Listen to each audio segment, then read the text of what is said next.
Assalamu alaikum and welcome back to our YouTube channel. As you know that previously we have studied about different stages of writing process. So now today we are going to talk about types of writing, for which I, Miss Mavishina, is going to present some slides with reference to the topic. So let's begin. What is meant by writing? We must know before starting a topic, we must know that what is meant by writing. It says that writing is the medium of human communication. Even though in the past times when there was nothing, no medium of communication, writing was a medium of communication even in those days. Although they believed in symbolic language, but still the medium of communication was writing in old days. Then previously we have discussed these basic steps in writing process, which included choose your topic, think about your purpose, right? The intention of, which means the intention of the writer. Use free writing and brainstorming, plan and outline. What is free writing? Okay, over here, one of the main concern is free writing. What is free writing? Free writing refers to a fact that it does not have any outline or the brainstorming, right? Free writing is it does not work on grammar. It is grammar free, and it is you can say that it is limit free. You can write whatever you want, however you want, and how much you want. It is totally up to the writer. Then plan and outline.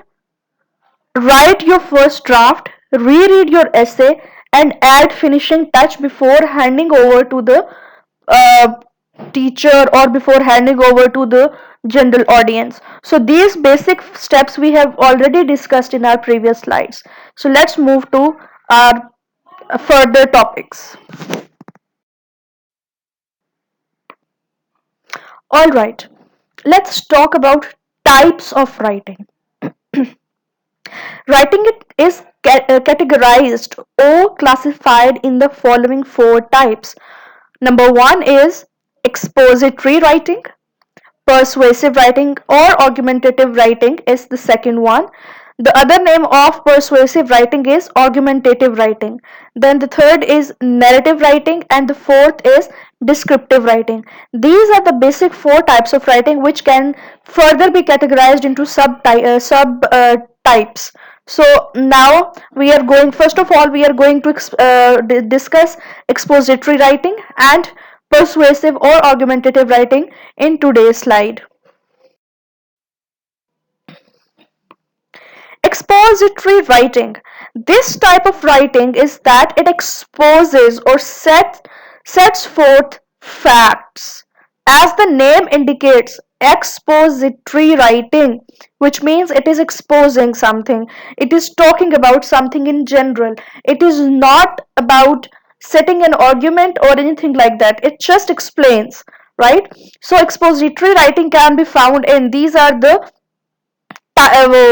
examples of expository writing. They say that expository writing can be found in textbooks, journalism, except for opinion editorial articles, because when it comes to opinion, it comes to argumentative writing, business writing, technical writing, essays, and instruction.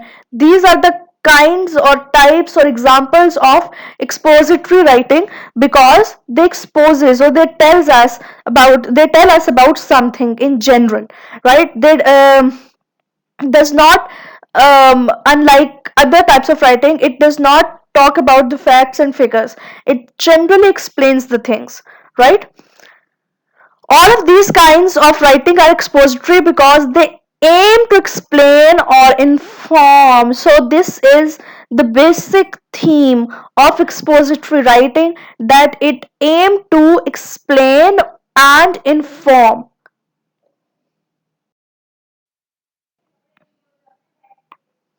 All right. How is expository writing different from other types of writing? Number one is it does not tell a story. it explains, right?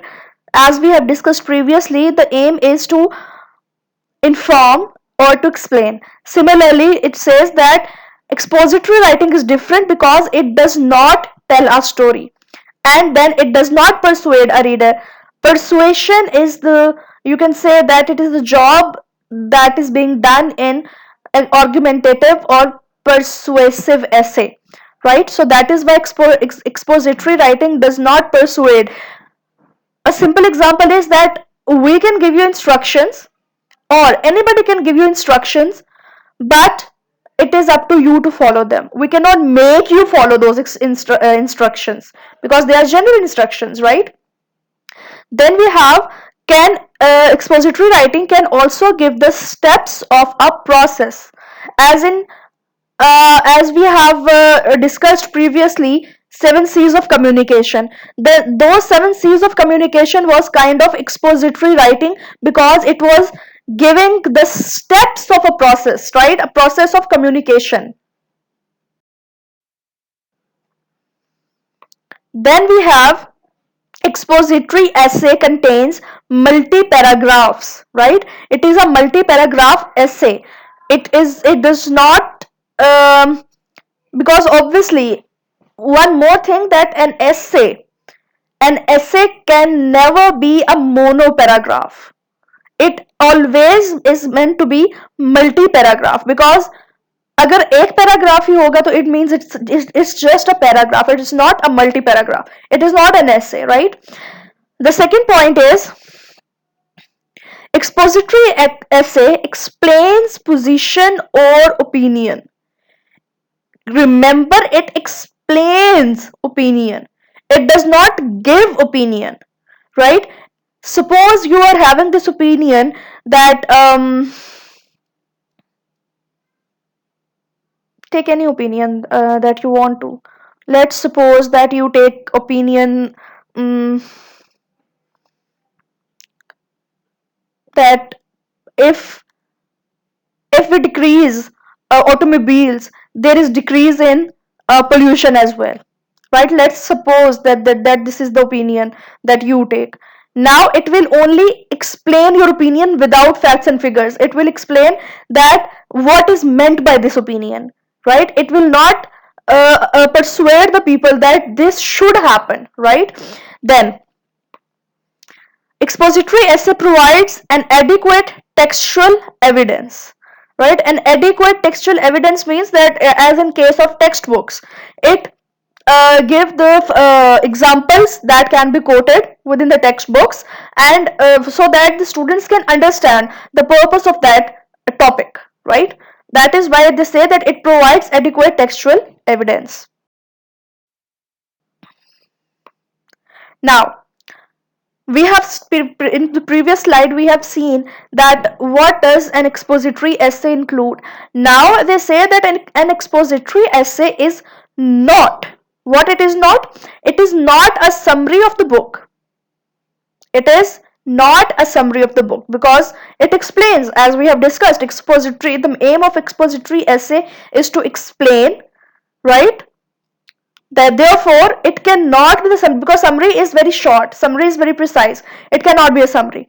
Then they say it is not a book review or a book report. Again, the book review is very short, very concise, or book report is somehow similar to book review. You might have seen book reviews at the end of the novel sometimes, or at the rear of the novel. Those are book reviews, right? It is just a paragraph, hardly a paragraph. The book review is hardly a paragraph. Let's say not more than 15 to 20 lines. So if they say that expository essay is not a book review or book report, because it is book review and book report and summary is very short, right? Therefore, and the aim of expository essay is to explain. Therefore, it cannot be a book review or a book report. Then they say that an expository essay is not your opinion, as I have explained just now, that it explains the opinion, the reason of the opinion. It is not your opinion entirely, right? You can simply narrate or you can write the reason for or the explanation of your opinion. It is not your opinion. Your opinion is in argumentative essay. We will come to that in coming slide.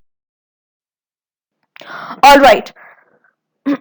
Now we are going to talk about persuasive writing. In persuasive writing, a writer takes a position for or against an issue and writes to convince the reader to believe or do something.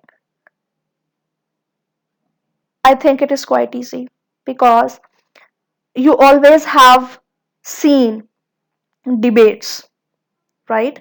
What happens in a debate? There is a person who talks about who talks in favor of a topic, and then there is a person who talks against the topic, right? And by doing so, when they are doing so, they always present a textual reference. They always present some facts and figures to prove their point of view, right? As we have seen in expository essay, that it explains your opinion, your point of view. Now in persuasive writing, how these two are different, that in persuasive writing you'll have to prove your point, you'll have to prove your opinion, right? As in this definition, they say that in persuasive writing, a writer takes a position for, in favor of, or against an issue, right, against a topic, and writes to convince the reader to believe or do something. Your social media is prime example of this, right? Let's talk about more about this persuasive writing, and then I'll give you more. Where do you find persuasive writing? Now, these are the examples of persuasive writing. In advertisement, right, to get reader to buy a product. In newspapers, magazines, essays, and other texts to get the reader to accept a point of view. In speeches, as in debates, petitions, and political cartoons to convince reader to believe a certain political viewpoint. On blogs, web pages, and social media sites to convince the reader to subscribe or to follow the author. Social media sites. Now, this is what I was talking about in the previous slide. Let's talk about advertisement. You might have seen, you must have seen the advertisement nowadays, especially. Nowadays, the advertisement, every Tom, Dick, and Harry is talking about their product, that it can save from coronavirus, right?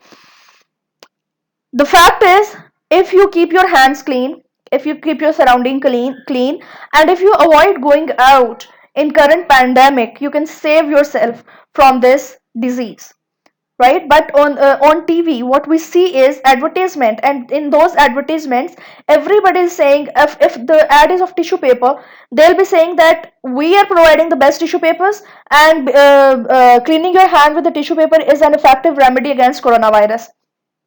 The soap company is advertising that if you wash your hands properly with soap, you can save yourself from the coronavirus. Then the hand sanitizer company is saying that you must sanitize your hand before doing any work. Although there is soap at home, if I'm talking about home, at your home you can simply wash your hands, right? But the sanitizing company, they are propagating this fact that you must sanitize your hand. As a result, there is shortage of sanitizers in the market. So you see that how they are persuading people that they should buy their products first, right? So this is how in advertisement persuasive writing or persuasive material is found. Then newspaper, magazine, essay, and other texts. Newspaper, when you read a newspaper, when you see a magazine, when you learn an article regarding some especially some political issue, you form your point of view accordingly, you mold your point of view accordingly. That is how it is used in newspaper. Then speeches, petitions, political cartoons, same thing. Speeches में आपका debate is included, right? You can talk about debates as I've explained in the definition wali slide, right? So, and then it comes to blog, web pages, and social media sites. Okay, social media sites. This is very important. Nowadays, maximum of our point of views are molded according to social media sites. How? Previously, if I give you an example, previously there was this propaganda, I'll say, going on social media. Please don't kill me for this. I am very much a Muslim. Previously, there was this propaganda going on social media that Mr. Chips should be excluded from intermediate syllabus, and this Sirat Nabi should be added. But let me tell you one thing, that all, and the petitions were signed and the people were saying no, this is the right thing. And even though there was one of my friend, uh, we had this fight, and then I was blocked from that account on this basis, because I was declared as somebody who is stupid in forming this opinion of mine that Mr. Chips should be there. Because the reason is, you see, the purpose of literature is, when I studied literature at my master's level, our teacher, one of our very worthy teacher, he always said that you should always keep literature away from your religious point of views. You cannot mix religion with literature, because the way we dissect Mr. Chips, we cannot do with the life of Hazrat Muhammad sallallahu alaihi wasallam, right? Because he was a personality, a dignified personality. We cannot even talk about it in literature, right? And also the students are learning about the life of Prophet sallallahu alaihi wasallam since childhood, right? So subtracting Mr. Chips and including Sirat Nabi's chapters does not make sense to me as a literature student of literature, because literature should be totally devoid of religious sentiments, I'll say. This is my point of view, right? Nowadays, again, on social media sites, there is this propaganda going on that there should be no fees. The private school should cut this fees wala agenda or wo sara kuch.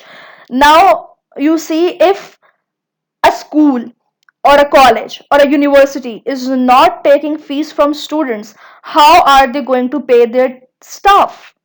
And it's not only about teachers, it's also about menial staff, because obviously an institute always run about the about especially an educational institute always run about by receiving these fees and then passing it on to their staff members. So this is how social media sites, and I am sure that many of you will be in this uh, viewpoint that yes, fees should be freezed or frozen or some whatsoever, right? Because I know this is the general mentality going on nowadays, and this is how it has been molded by social media sites. So social media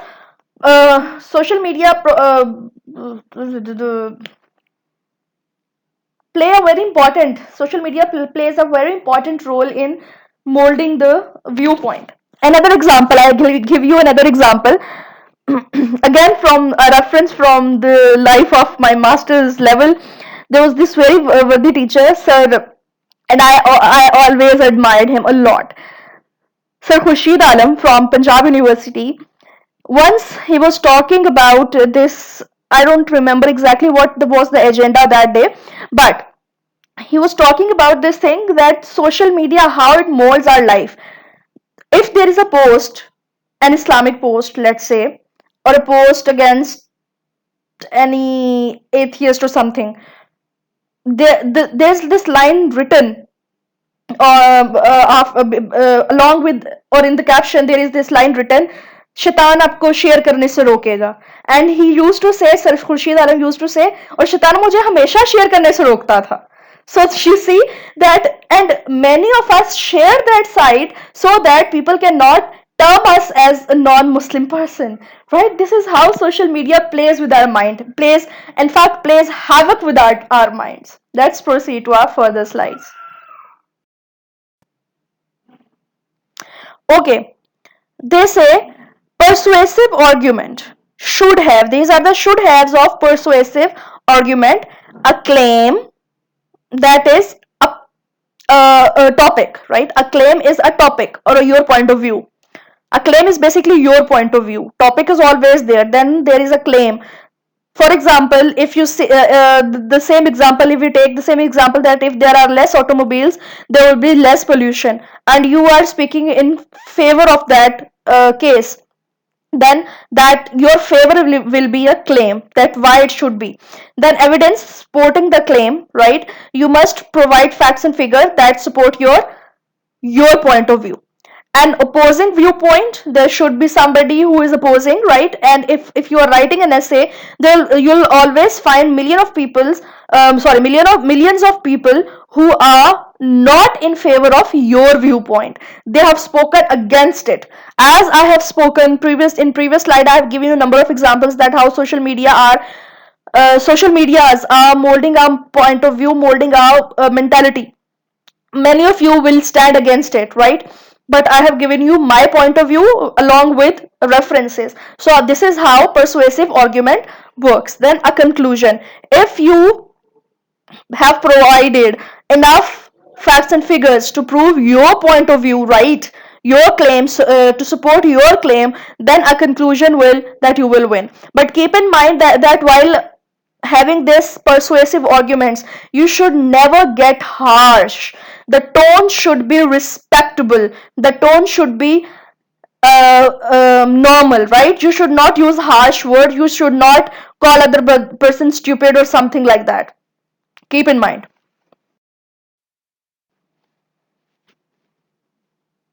Then, making a claim. A writer must express an opinion to turn a topic into a claim, and this opinion is totally based on your point of view.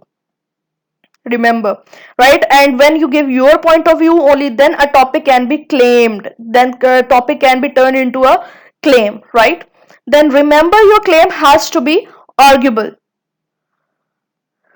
Arguable means that remember that if you can provide facts and figures regarding your claim, regarding your viewpoint, in order to win your claim, only then you should take that claim. If you think after working and after, let's say, after finding or researching for a bit, and you find that your claim does not have a supporting evidence, then you should leave that claim and you should join the other party's claim, right? You should work in that favor, in the favor of other person. Then that's all from today's slide. I hope you liked it, I hope you enjoyed it, and I hope together we can conquer this.